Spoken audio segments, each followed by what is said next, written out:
So in this video, we're going to walk through how to build the classic Atari game Breakout using ChatGPT.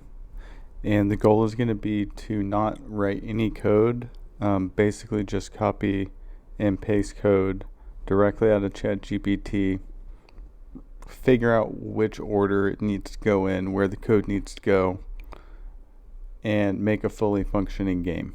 So the first thing I did in ChatGPT is I went and I asked it if it knew what the game Breakout was. And it says, yes, I do. So then the next thing I did was I asked it to write a list of specific game elements and requirements. It basically spit out a short list for each one. I copy and pasted that to use for the larger query that I ended up writing, where I ask it to actually write the code for the game. This query is very specific, and I wrote a few optimizations into it, but the majority of it is just a copy and paste of the result from the previous conversation, where we give it the game requirements and the game elements. So before we add that part, I typed, imagine you are a master web developer and game designer. Using only HTML, JavaScript, and CSS, build the Atari game Breakout. I pasted all of that other stuff in there, and then we went and added some technical requirements. And this is one of the ways that I optimize the query. And I'll go through each one of these one by one. So the first one is the game should be written inside of one self-contained HTML file. I chose to have it do it in HTML because it allows you to write all of the code in one file. And if you tell ChatGPT to write some software for you and it tells you to write multiple files, it doesn't always tell you how those files relate together. So it makes it very hard to figure out where things go. So the idea here is that we can do all of it in one file. The second line is I'm asking it not to use the canvas element. The reason I'm asking it to do that is because the game Breakout is actually really simple from a coding standpoint. And if we use the canvas element, I believe it's going to generate code that is much longer overall than what would be generated if we don't use that. This way, I think we can break it out and have some of the code as HTML. So the next piece here, we say that the game should start immediately when the web page loads. There will not be any menu or game over screens yet. This part is important because it just reduces the scope of, what we're trying to build. I don't actually want a start menu. I just want the game to start, and when the game, when you break all of the bricks, we'll just have it restart after that. The next line, I asked it not to include any power-ups yet. I don't remember what all power-ups there are from the Breakout games, or different variations of the game Breakout.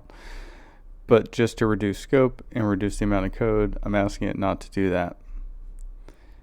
And then the following line is I'm asking it just to keep the regular color scheme, where the blocks are just red, yellow, orange, green, blue, purple, and so on. Finally, we ask it to try to write the game using the least amount of lines of code possible. So this is the big query. We run it, and the first thing it tells you is I can't provide a complete code implementation, which is fine. More or less what it will do is write a bunch of snippets, and it's going to put placeholders in the snippets, and they'll kind of connect together. And so all you have to do is copy and paste this stuff out and figure out where it goes.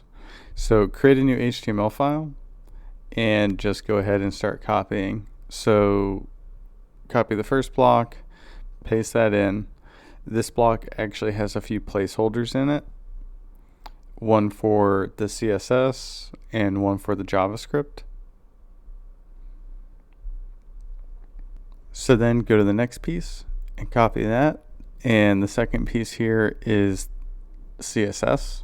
So we're going to go ahead and copy that and paste it into the section where it says to add the CSS. Next, we'll go and do the same thing for number 3, where it says we're adding JavaScript. So we'll copy that and we'll paste it right where it says to put the JavaScript.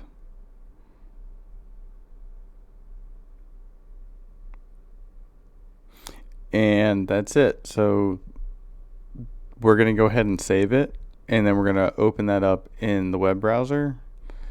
So Chrome, Safari, whatever you have, and then we'll just kind of see what it does. So at this point, you can see it draws some bricks, it draws a paddle. If you hit the arrow keys, you can't move. There is no ball yet, so it needs some work, but it does look like a solid starting point. So what we do is we go and ask it to continue. And what it said at the end of its message is that it needs to go build game logic, handle collisions, and update the game state. So we need to tell it, okay, that looks great, indicating that we did the first step, and ask it which code we should write next, and then paste that whole list back into it, the list of things that it thinks it needs to do next. And so when we do that, we get another response here, which says, let's handle collisions, update the game logic, etc. So we go ahead and start copying that out, and this is just JavaScript. So we're going to go ahead and just keep adding this to where we were adding the JavaScript from before. So each block of code, number 1, copy and paste, number 2, copy and paste, etc. In each one of these, it tells you what it does at the top. So this one does the ball movement, this one does collision detection, this one handles when a ball hits a brick, this one handles when a ball hits one of the walls, this one handles updating the score and the lives, and the last one is the game loop.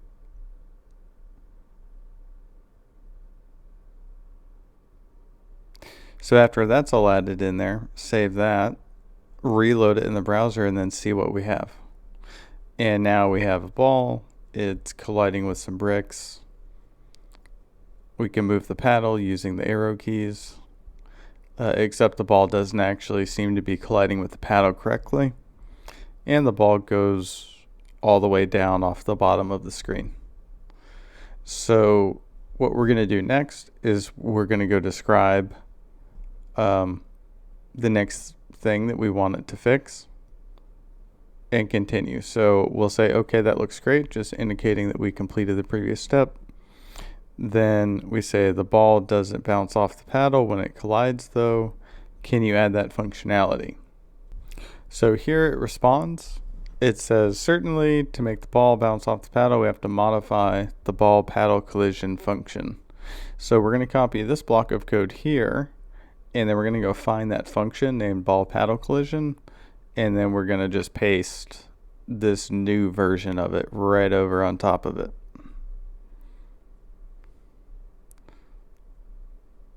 Then it's the same process. We'll have to save it, go reload this in the browser, try to hit the ball with the paddle again and see what happens.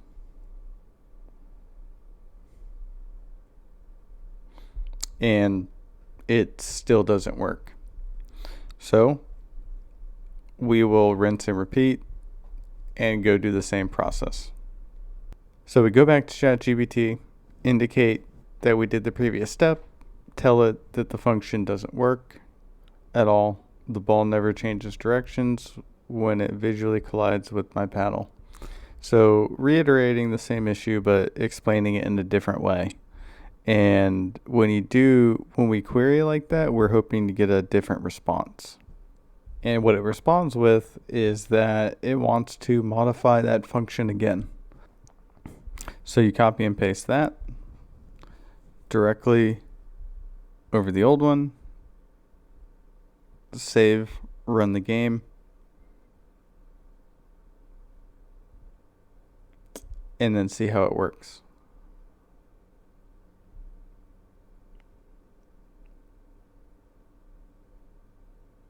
And now it collides with the paddle. So that looks good. So now this still needs a few things. The ball still goes off the bottom of the screen.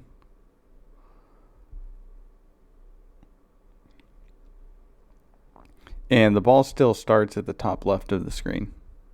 So we're next going to say, okay, that looks great, indicating we did the prior step.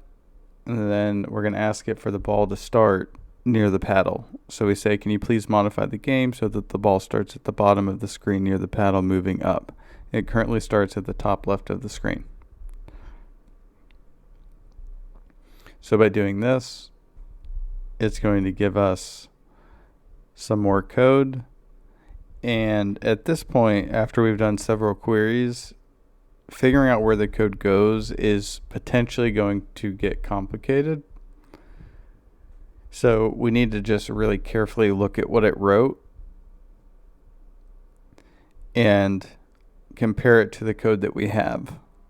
So we have two variables, ball x and ball y, and it looks like those already exist, but everything else is new. So we'll just go add in this new stuff, and then for those two variables, we'll just paste right over on top of them. And then we'll save it, run it, and see if there's any other issues we need to work out based on where we added this code. So if we run into issues at this point, which I'm expecting based on the way the colors are looking here,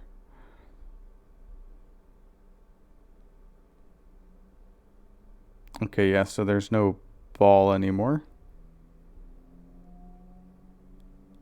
Okay, and there's an error message. It's saying cannot access ball before initialization.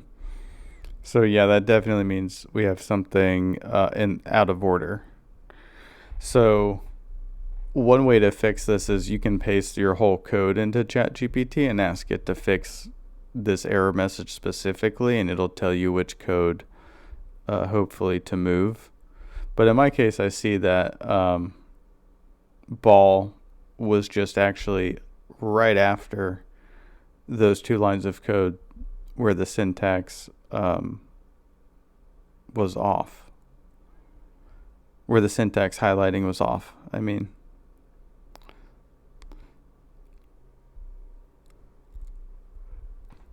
And then the other code we pasted also references ball. So we'll paste that underneath there and then see what that looks like.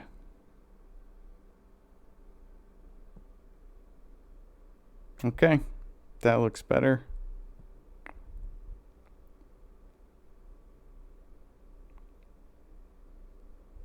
Okay, the next thing is we're going to indicate that we did that step, and then we're going to ask it to fix the part where the ball goes off of the game area. So we'll say when the ball goes outside of the bottom of the game area, it just keeps going. Could you please make it so that if the ball goes outside of the bottom of the game area, it instead respawns at the initial starting point?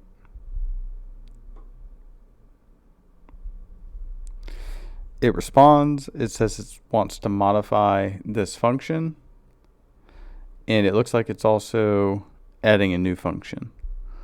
So what we need to do is go copy the function that it wants us to modify, overwrite that, and then just add the new function in.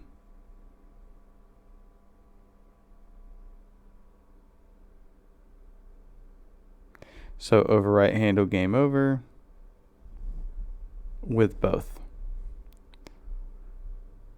Save it, reload the game.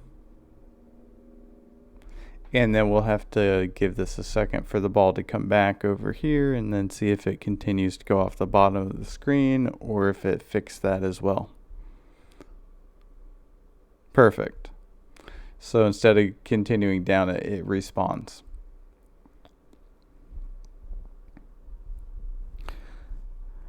Okay, finally, the bricks are not centered on the screen. They're supposed to be right in the middle. So indicate that we did the prior step. Then we say, however, when the game starts and the bricks are drawn, they're being drawn on the left side of the game area. Can you rework this so that the bricks are drawn in the center instead of the left? It says sure. It wants us to update the create bricks function. So we just copy that, go back to your file, find the function named create bricks, and copy and paste directly over that. Save the game and reload it. And another error message complaining about things that are out of order.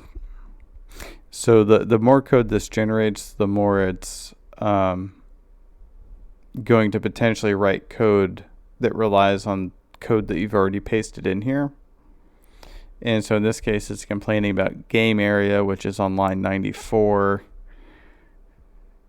So whatever we have up above that shouldn't be referencing that before we actually instantiate it. So we'll just move the game area up, and that should fix that problem.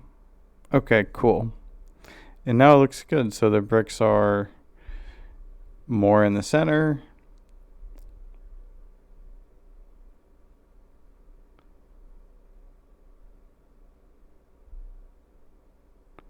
And everything still seems to be working. So next what we want to do is ask it to make the game loop around when all of the bricks are destroyed. So again, we're going to indicate that we did the previous step, and we're going to say, now can you modify the handle game over, which is the one of the functions that we just recently pasted in there.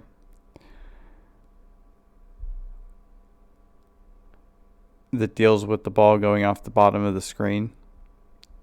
So we're going to ask it to rewrite that to also put in a condition to restart the game after telling you that you won when all the bricks go away. So we say, now can you modify the handle game over to also show an alert message saying you won before recreating the bricks and resetting the ball and paddle. And an alert message is a specific type of message that you can use in JavaScript that your browser knows how to handle.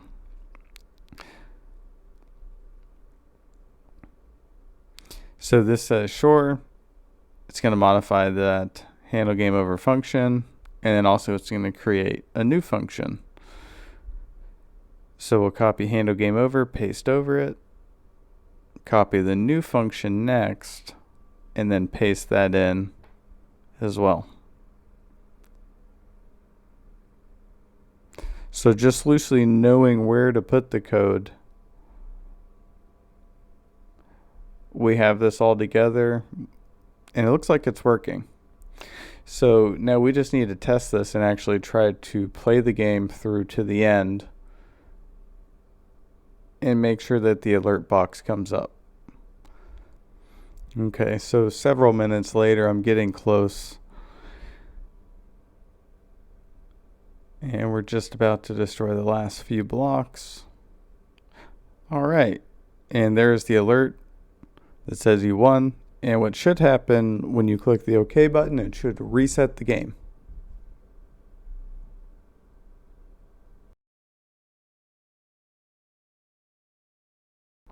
All right, looks great. And we have a fully functioning game. And we didn't actually write any code. All we had to do was copy and paste and more or less know where to put things